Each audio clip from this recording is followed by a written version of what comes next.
Hi, welcome to my channel where we question everything. Today's topic is bits and pieces, and the American hubris continues. So I gotta tell this. Okay, this is not my video. This is a video that apparently was shown on TikTok, and this is typical of the American hubris and South African culture. Maybe I should show you the video first. I don't care. Go to fucking McDonald's. I have been up at 3 in the morning. We have been putting out, right, we all were. What is that? We were here again putting out the fire. I am sorry. What is that? What is that? You don't storm up here and go No, excuse me. I've been up at 3, sir. I am your I witness. know No you, we limit. met. Right. I've got it under control. I Go. don't care. This stuff, win this win. Are you guys nuts? No, we're not. We're fixing Well, on standby. I don't care. That's an insult. We were up at 3 This is in the private morning. property as well. I don't care. You've got no right to I be will on be here. happy. Well, you can come over and put the fire out at my house. No problem. Because we were right up there at 3 in the morning when I your was also place here. went over in I was there. also We here. were all here. But you've got to Okay. be nuts. You can, thank you. All right. No, I will you- call the police. Fine, no problem. Should have been called yesterday. No, that's ridiculous, people. Get real. So as you heard, looked at the video.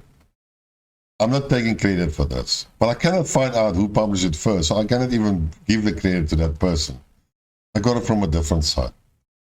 It's apparently in South Africa, some South Africans who were having a barbecue, and then this woman, American neighbor who was on holiday, and by the way, it's in Cape Town, it's in the region where I live. American tourists that came to South Africa, and she was staying in this unit, house or whatever, and she couldn't understand the barbecue that we were holding. Now in South Africa, we don't have gas burners and a barbecue. That's not our culture. Our culture is we make an open fire with wood. And then we let the fire burn down, and then we have the coals, and then we braai our meat on those coals. And our traditional meat that we braai is lamb, South African lamb, very important.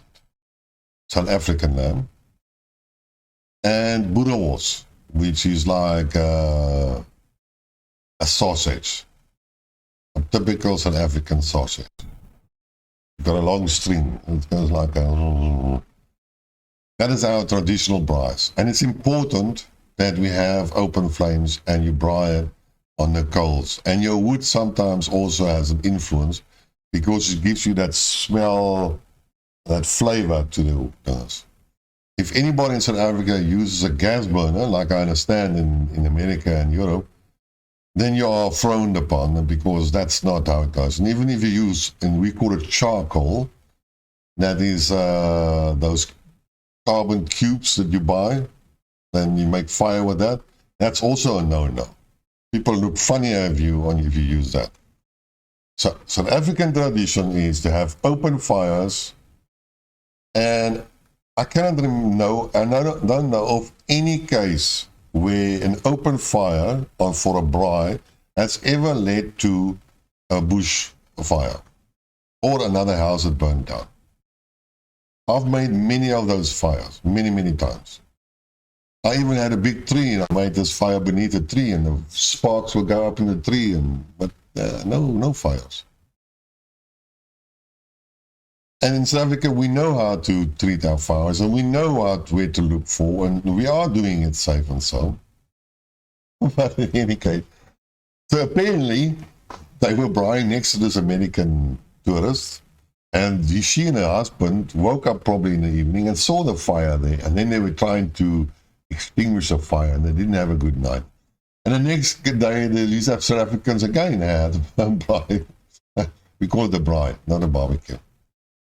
And then this woman came there and moaned, "Oh, yeah, you stupid, and how can you do that? And she doesn't care, and go to McDonald's." And Well, she even wanted to call the police, and if you know South Africa, then the police are not much of a, it's not the American police. They first have to find a vehicle to come out, and if they find a vehicle, they have to find out that there any fuel in the vehicle before they can come out. So they don't bother with things like that. But then again, it's an American tourist that comes to my country, tells me what to do and what I may not do, and then even tells me to eat her junk of McDonald's and threaten me with the police, which she doesn't know what they do. And then she comes onto my private property, well, not mine, but you know, symbolic. Isn't that some form of hubris? Isn't that what the Western world is doing to the rest of the world? In any case, I thought it was funny. I had to show it to you. I thought it was really funny. So that's my story for today. If you liked it, subscribe to the channel, spread the word, tell your friends, and until next time, cheers.